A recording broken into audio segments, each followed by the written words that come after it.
कॅमेऱ्यात रोल कुठे असतो त्यांनी? ठीक आहे, आज आपल्यासमोर एक महत्त्वाचा विषय मी घेऊन येत आहे. अनेक विषय आम्ही विधान भवनात मांडत असतो. लोकप्रतिनिधी म्हणून आम्ही स्थानिक स्वराज्य संस्थांना पत्र लिहित असतो.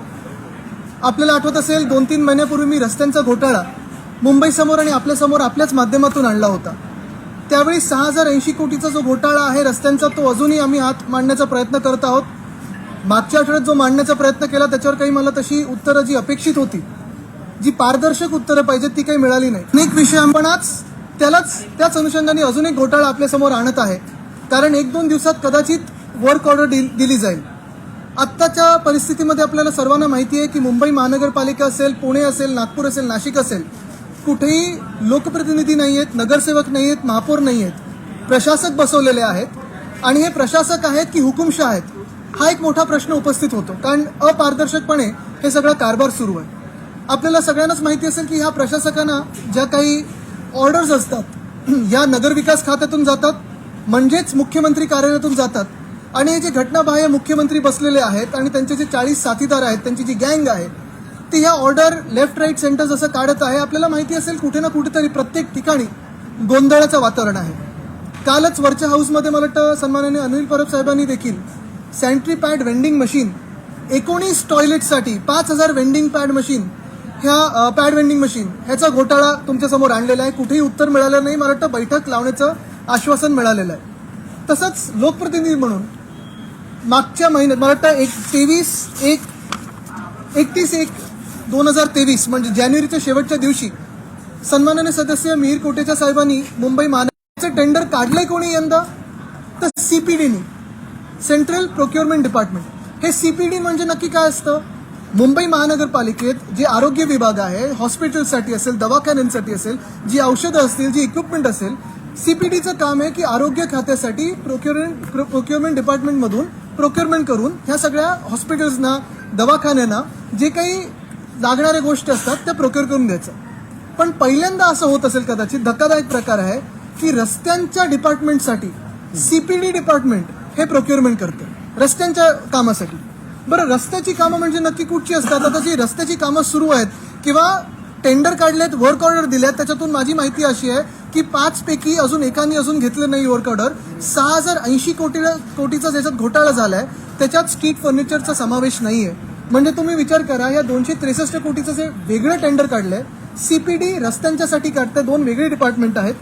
तसंच तिसरी गोष्ट म्हणजे ब्युटिफिकेशनमध्ये नक्की काय येतं? जे 1729 कोटी त्याच्यात डिवायडरची कामं घेतली आहेत, फुटपाथची कामं घेतली आहेत, पोलची कामं घेतलेली आहेत, युनिपोलची कामं घेतली आहेत. रस्त्यांचं जे 6000 कोटीचं काम आहे त्याच्यात देखील हे नाहीये.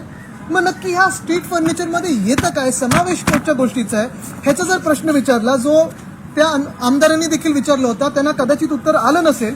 पण ह्याच्यात माझ्या माहितीप्रमाणे ज्या 13 आयटम्स आहेत, 13 ज्या गोष्टी आहेत, त्याच्यातून 2 की 3च गोष्टी आपल्याला कळलेल्या आहेत. बाकीचं तिथे लोकप्रतिनिधी नसल्यामुळे, नगरसेवक नसल्यामुळे, स्टँडिंग कमिटी नसल्यामुळे जनतेसमोर, तुमच्या आमच्या समोर हे 13 आयटम्स नक्की काय आहेत हे अजूनही कुठच्या किमतीला विकत घेतलेले आहेत हे आलेलं नाहीये.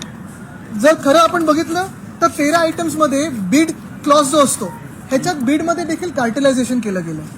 टेंडर डॉक्युमेंटमध्ये काय होतं? साधारणपणे आतापर्यंत असं व्हायचं की कचराकुंडीसाठी कोण वेगळा एक बिडर असायचा, स्ट्रीट पोलसाठी वेगळा असायचा, मग अमुक गोष्टीसाठी वेगळा असायचा, बेंचसाठी वेगळा असायचा. ह्याच्यात महत्त्वाचा क्लॉज हाच होता की 13च्या 13 आयटम एकाच कॉन्ट्रॅक्टरनी प्रोव्हाइड केले पाहिजेत. म्हणजे पहिले म्हणजे तुम्ही कॉन्ट्रॅक्टरची यादी तिथेच कमी करताय. दुसरी गोष्ट म्हणजे 5.5 कोटी हे तुम्ही डिपॉझिट सांगितलेलं आहे. तिसरी गोष्ट म्हणजे DLP जो सांगितलेला आहे, काही गोष्टींसाठी 3 वर्षाचा DLP सांगितलं, डिफेक्ट लायबिलिटी पिरियड, आणि काही गोष्टींसाठी 10 वर्षाचं सांगितलं. मुळात ज्या गोष्टींसाठी बीडच आलेले नाही आहेत, ज्या गोष्टींसाठी बल्क प्राइस काय आहे हीच माहिती नाही आहे, ज्या गोष्टींसाठी इतर कोणी बीडर्सच आले नाही आहेत, त्यांना तुम्ही ज्या टेस्टिंगच्या आधी म्हणजे VGTI वगैरे सारख्या संस्था ज्या टेस्ट करतात त्याच टेस्टिंगच्या आधी DLP सांगून टाकतात. हा सगळा घोळ होत असताना जर आपण बघितलं असेल तर प्लांटर्स आणि बेंचेस याच्यावर भर दिला गेलाय. प्लांटर्स आणि बेंचेस म्हणजे तुम्ही 40,000 बेंच आमच्या शहरात लावणार, ते कशासाठी? मी समजू शकतो जिथे जिथे घटनाबाह्य मुख्यमंत्री जात आहेत त्यांना खुर्च्यांची गर्दी बघायला आवडते, तिथे तुम्ही बेंच विकत घेतले आणि लावले, ठीक आहे. पण मुंबईत 40,000 बेंच म्हणजे जे आहेत ते बेंचेस काय करणार? जे वॉर्ड बेंचेस विकत घेतात किंवा जे नगर सेवाच्या सेवकांच्या फंडातून बेंच येतात त्याचं नक्की काय होणार? प्लांटर्सचं जे टेंडर काढले म्हणजे कुंड्यांचं जे टेंडर काढलेलं आहे ते कुठच्या कुंड्या आहेत, त्याच्यात कुठची झाडं लागणार आहेत, ह्याच्यावर कुठेही डिटेल नाही. हॉर्टिकल्चरसाठी म्हणजे जे झाडं मेंटेन करणार किंवा झाडं लावणार ह्याच्यासाठी नंतर वेगळं एक टेंडर काढणार आहे. बरं, साधारणपणे जेव्हा आपण बल्कमध्ये गोष्टी विकत घेतो ही साधी कुठच्याही बिझनेसमध्ये आपल्याला समजतं की जर आपण एक गोष्ट घेणार असो त्याच गोष्टीचे 10 गोष्टी घेतल्या तर आपल्याला डिस्काउंट मिळतो, 30 ते 40% डिस्काउंट मिळतो. इथे 100%हून जास्ती एस्केलेशन झालेलं आहे, 100%हून जास्ती. आणि माझ्याकडे 3 कॉन्ट्रॅक्टरची नावं आहेत, त्याच्यातून कुठच्या कॉन्ट्रॅक्टरला मिळणार आहे हे देखील आम्हाला माहिती आहे. पण मी जसं रस्त्यांच्या वेळी केलेलं तसं कॉन्ट्रॅक्टरची नावं बोलणार नाही, कारण कॉन्ट्रॅक्टरच्या गडबडीत आम्ही कधी पडत नाही. ते आमचं काम नाही. आमचं काम आहे मुंबईकरांचा पैसा वाचवणं आणि मुंबई महानगरपालिकेत प्रशासन कसं चाललंय, कसं काम करतंय ह्याच्यावर लक्ष ठेवणं, अंकुश ठेवणं. एवढे वर्ष आम्ही जे BMC 1997 मध्ये 600 कोटीच्या डेफिसिटमध्ये होती, पैसा जपून नीट वापरून आम्ही 90,000 कोटीच्या ठेवी केलेल्या आहेत आणि प्रत्येक पैसा हा आपल्याला कळतो की कुठे जातोय, कुठच्या प्रोजेक्टसाठी वापरला जातोय.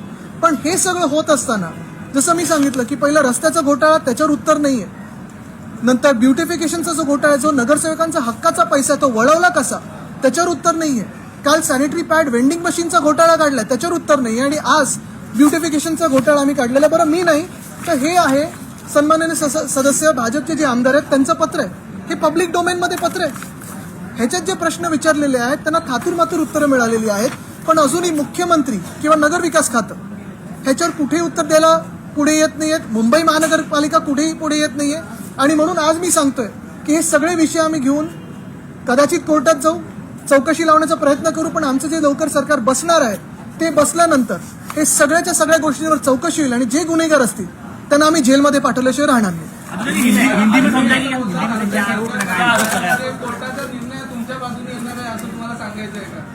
नाही, ते सगळं नंतर. आता मी सुप्रीम कोर्टाबद्दल आणि त्या केसबद्दल बोलत नाही, ती लोकशाहीबद्दल लढाई आहे.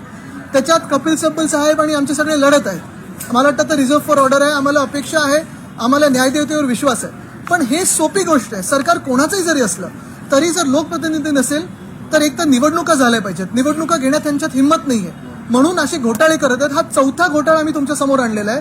छोटे मोठे घोटाळे तर किती झालेले आहेत त्याच्यावर बोलणं देखील आता लाज वाटायला लागली की एवढे घोटाळे गेल्या 6 महिन्यात मुंबई महानगरपालिकेत ह्या प्रशासकांच्या हस्ते होत आहेत. बोलतो थोडं अवघड बोलतो. जे 3 कॉन्ट्रॅक्टर आहेत ते मंत्रालयात सुद्धा त्यांच्याच काहीतरी संस्था कार्यरत आहेत, तर मंत्रालयातही अशा प्रकारे त्यांना एकंदरीत आपल्या अनुषंगाने किंवा स्वतःची मनमानी करून त्यांना कॉन्ट्रॅक्ट दिले जातात. आता हे 3 कॉन्ट्रॅक्टर तुम्हाला माहिती आहेत, कदाचित तुम्हाला देखील माहिती असेल, कोणाला काम मिळणार आहेत त्यांना देखील माहिती असेल. पण जसं मी पहिलंच सांगितलं की कॉन्ट्रॅक्टर्स कोण आहेत ह्याचं माझं देणं घेणं नाहीये. कॉन्ट्रॅक्टर्स कोणी असो, काम कोणालाही मिळो, चांगलं काम होणं हे अपेक्षित आहे, पण ह्याच्याच सोबत मुंबईकरांचा पैसा वाचणं हे देखील अपेक्षित आहे आणि चुकीचं काम न होणं हे अपेक्षित आहे. पारदर्शकतेसाठी आम्ही लढत आहोत. ती पारदर्शकता गेल्या 6 महिन्यात मुंबई महानगरपालिकेतून निघून गेलेली आहे. रिफायनरी मर्डर केसमध्ये राजन सावेंचे जे PA आहेत त्यांची चौकशी होण्याची शक्यता आहे, आंबेकरांची, कसं बघता? नाही, चौकशी शक्यता वगैरे आता ठीक आहे, ते आम्ही नंतर बोलूच, पण ती केस महत्वाची आहे. कारण तिथे जर कोणी विरोध केला असेल, आणि आम्ही सतत बोलतोय की लोकशाही ही मारली जाते, पत्रकारांना देखील धोका झालेला या देशामध्ये, आणि लोकशाहीबद्दल कोणी काही बोलायला गेलं तर त्यांना नोटिसा मारल्या जातात. तर हा विषय झालेलाच आहे, पण हा देखील आजचा विषय महत्वाचा आहे, आम्ही हाऊसमध्ये पण घेऊच. पण जसं मी सांगितलं की ह्या विषयावर मुख्यमंत्र्यांचं उत्तर अपेक्षित आहे. सरकारने परिषदेमध्ये मान्य केलेलं आहे की ही जी हत्या झाली ती घडवून आणण्याचा कट होता, हे सरकारने मान्य केलं परिषदेमध्ये. नाही, ते आता बोलूच ना आपण. मात्र मंत्री देखील जे वक्तव्य करताय या विरोधात कुठेही विरोधी पक्ष आक्रमक दिसत नाही किंवा राजीनाम्याची देखील मागणी नाही केली आहे. आपण पाहतो तर वारंवार या जे बाद होणार आहेत त्याच्याबद्दल राजीनामे मागून आता उपयोग नाही, बाद तर होणारच आहेत. पण विरोधी पक्षासोबत, आणि आक्रमक म्हणजे नक्की काय पाहिजे आपल्याला? रस्त्यावर आंदोलनं पाहिजेत की हाऊसमध्ये गदारोळ पाहिजे? ही गोष्ट झाली. आपण देखील हे विषय घेत आहात सतत, आपल्याला तरी उत्तरं मिळत आहेत का? आणि तिसरी गोष्ट म्हणजे आक्रमक असो किंवा मावळ असो, बाहेर विचारो किंवा आत विचारो, हे लोकांची काम आहेत, लोकांचा पैसा आहे. हा काही त्यांच्या खिशातला पैसा नाही, हा खिशात जाणारा पैसा आहे. तो रोखण्याचं जर आम्ही काम करत असू तर महत्वाचा मुद्दा हाच राहतो की कुठेतरी लास्ट ठेवून ह्या सरकारने उत्तर देणं आणि बीएमसीच्या जे प्रशासक आहेत त्यांनी उत्तर देणं गरजेचं आहे. घोटाले की बात कर रहे हैं, काफी सारे आइटम्स वहाँ पर खरीदे गए, लिखा था सरकार क्या इस मामले में जो है वो बचने की कोशिश कर रही है और किस तरह का ये घोटाला, कितना गंभीर ये घोटाला है? ये अगर आप देखें तो पिछले 3-6 महीनों में हमने काफी सारे घोटाले जो है मुंबई महानगर पालिका के वो आपके सामने लाए हैं, आपके माध्यम से जनता के सामने लाए हैं. इस पे हम बात करते आए क्योंकि हमें यही डर है कि मुंबई का जो पैसा है उसको खत्म किया जा रहा है, मुंबई को खत्म करने की ये पूरी साजिश है. अगर आप देखें तो ये पहला जो मुद्दा मैंने उठाया था रोड स्कैम का, वो 6,080 करोड़ का था.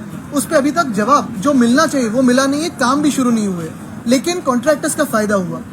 फिर उसके बाद अगर आप देखें तो सैनिटरी पैड वेंडिंग मशीन का स्कैम हुआ, ब्यूटिफिकेशन का स्कैम है. और जो मैं ये कहता आया हूं कि ये जो सरकार है वो बिल्डर्स की सरकार है, कॉन्ट्रैक्टर्स की सरकार है. हर वक्त पे ये सरकार हमें सही ठहरा रही है कि ये बिल्डर्स और कॉन्ट्रैक्टर की ही सरकार है, जनता की सरकार नहीं है. ये अगर आप स्कैम देखें, स्ट्रीट फर्नीचर का जो स्कैम है उसमें बात साफ है, 263 कोटी का ये स्कैम है. और ये 263 करोड़ का जो स्कैम है उसमें सीपीडी डिपार्टमेंट, जो रोड्स डिपार्टमेंट से कोई संबंध नहीं रखता, ताल्लुक नहीं रखता, उसने ये टेंडर जारी करे हैं. 13 आइटम्स के लिए करे हैं, लेकिन वो 13 आइटम्स कौन से हैं, क्या है पता नहीं. लेकिन वो बिड डॉक्यूमेंट में अगर आप देखें तो एक ही कॉन्ट्रैक्टर्स ने ये 13 आइटम्स देना जरूरी है, जो पहले कभी नहीं होता था. ये कितने को आइटम्स मिले हैं, किस रेट पे खरीदे गए हैं वो पता नहीं. नॉर्मली जब आप बल्क में लेते हो तो डिस्काउंट मिलता है, या तो 100% से ज्यादा एस्केलेशन हुआ है. ये कैसी बात हो सकती है? तो ये सरासर स्कैम है, और ये स्कैम के लिए हम प्रश्न पूछना चाहते हैं. और सिर्फ मैं नहीं, तो जो सत्ताधारी आमदार है वो भी तो वही पूछ रहे हैं, विधायक वही पूछ रहे हैं, वहां के जवाब तो मिल रहा नहीं है. अगर जवाब नहीं मिल रहा तो क्या बॉम्बे हाईकोर्ट में इस मामले को लेकर लीगल जो कार्रवाई है वो करने तो हमें पड़ेगी, लेकिन कभी ना कभी लज्जा से, शर्म से, डर से ये बीएमसी के जो प्रशासक है वो ऐसे क्या चला रहे हैं, कौन सा राज्य चला रहे हैं, कौन सी हुकुमशाही चला रहे, हुकूमत चला रहे हैं कि उन्हें कोई डर ही नहीं है कि कोई कुछ बोलेगा नहीं. अभी जो प्रशासक है उन पे पूरी हुकूमत महाराष्ट्र सरकार की है, क्योंकि वहाँ ना मेयर है, ना कोई कमेटी है, ना कोई जनप्रतिनिधि है. तो ये जो है वो सीएमओ से सब चल रहा है. मेरा एक सवाल आपसे है, क्योंकि आप राष्ट्रीय राजनीति में भी ज्यादा सक्रिय हैं. मुंबई से ये आपका एनालिसिस है, मेरा नहीं. मुंबई से सटे मीरा रोड में बागेश्वर बाबा आपने नाम सुना होगा, आचार्य देवेंद्र शास्त्री आ रहे हैं. उनके ऊपर आरोप भी लगते रहे हैं अंधश्रद्धा को लेकर और फिर हिंदू राष्ट्र बनाने को लेकर भारत को. एज अ पार्टी आप लोग उसका स्टैंड क्या है, मैं जानना चाहता हूँ कि बाकी पार्टी जो है वो कितने कंफ्यूज है या फिर कांग्रेस विरोध कर रही है? मेरा स्टैंड साफ है. जब जब मैं आपके सामने कोई विषय लाया हूँ उससे डिविएट ना होना, ये मेरा स्टैंड रहता है. और माफी चाहता हूँ, लेकिन अभी जवाब नहीं दूंगा क्योंकि ये विषय बहुत ही मुंबई के लिए महत्वपूर्ण है. ये जो बातें चलती रहती है, काफी सारे विवाद खड़े करने की कोशिश हो रही है देश में, लेकिन जो मूलतः विषय है, जैसे किसानों का मोर्चा आ रहा है, फिर अगर आप देखें तो महंगाई बढ़ती जा रही है, और ये सब हालातों में एक स्मोक स्क्रीन क्रिएट करा जा रहा है ताकि इस विषय पर बात ना हो और ऐसे विवादों पे बात हो. ये आज का जो विषय है, जो स्ट्रीट फर्नीचर का स्कैम है, मैं चाहता हूं कि आपके माध्यम से जनता तक पहुंचे, क्योंकि जनता को भी ये पता होना चाहिए कि जिस बीएमसी को शिवसेना ने 25 साल तक अच्छे काम करके लोगों के सामने लाया, करुण दाखोला करके हमने लोगों के सामने हर काम को लेके गए, वही बीएमसी में आज जब हम नहीं है, क्योंकि चुनाव ही नहीं हुए हैं, जहां कोई मेयर नहीं है, ना जनप्रतिनिधि है, वही बीएमसी में ये गद्दार सरकार कितने बड़े घोटाले कर रहे हैं, वो मेरी ख्वाहिश है कि आपके माध्यम से जाए. बढ़ती हुई नजर आ रही है. उद्धव ठाकरे सरकार ने तभी कई सारे रिस्ट्रिक्शन को लेकर भी सवाल उठाए थे, लेकिन अभी फिर कोविड की संख्या बढ़ती नजर आ रही है. H3N2 वायरस से संक्रमित नहीं, मेरी यही उम्मीद है कि आरोग्य मंत्री महोदय बोल ना दे कि ये क्रैब्स की वजह से, क्योंकि उनकी एक आदत है, कुछ भी हुआ धरण पडलं तरी खेकड्यांच्या चवळे. सुप्रीम कोर्ट ने पूर्व महाराष्ट्र एक मिनट, इथून गवर्नमेंट येतो. सुप्रीम कोर्ट ने पूर्व महाराष्ट्र गवर्नमेंट को हेवीली क्रिटिसाइज किया, ये बोलते हुए कि उनका स्टैंड ऑब्जेक्शनेबल था. अगर वो स्टैंड लेते तो पूर्व उद्धव ठाकरे की सरकार गिरती नहीं थी. इसको आप कैसे देखते? ये तो सच बात है, और ये हम पहले से कहते हैं जब से हम सरकार फॉर्मेशन के लिए गए थे. जैसे हमें वहां से निकाला गया था राजभवन से, जो एक उनका बर्ताव था वो बहुत ही पॉलिटिकल था, बायस था. इंडिविजुअली जब मिलते थे तो काफी प्यार से मिलते थे, लेकिन सरकार गिराने की कोशिश तब के राज्यपाल महोदय बार बार करते थे, और ये सबको पता है. नागपूर खंडपीठाने मुख्यमंत्र्यांवर ताशेरे ओढलेले आहेत. अतुल सावे यांच्या खात्याच्या निर्णयासंदर्भात मुख्यमंत्र्यांनी जो हस्तक्षेप केला होता तो त्यांचा अधिकार नाही, असं न्यायालयाने म्हटलेलं आहे. मला वाटतं एक महत्वाचं आहे, आपण बघत असाल अनेकदा मी हाऊसमध्ये देखील बघितलं की मुख्यमंत्री महोदय जेव्हा उभे राहतात बोलायला तेव्हा उपमुख्यमंत्री महोदय त्यांच्यासाठी उत्तर देतात. तर नक्की त्यांचं काम काय, चौकट काय, आणि जेवढे आम्ही विषय NITचा जी इरेग्युलरिटी होती किंवा हे सगळे घोटाळे जे काढतोय त्याच्यावर मुख्यमंत्री बोलायला तयार नाहीत ना, निवडणुकीला सामोरी जायला तयार आहेत. त्यांना देखील माहिती आहे की हे अल्प आयूचं सरकार आहे आणि जेवढे दिवस चाललंय तेवढे दिवस ठीक आहे. धन्यवाद.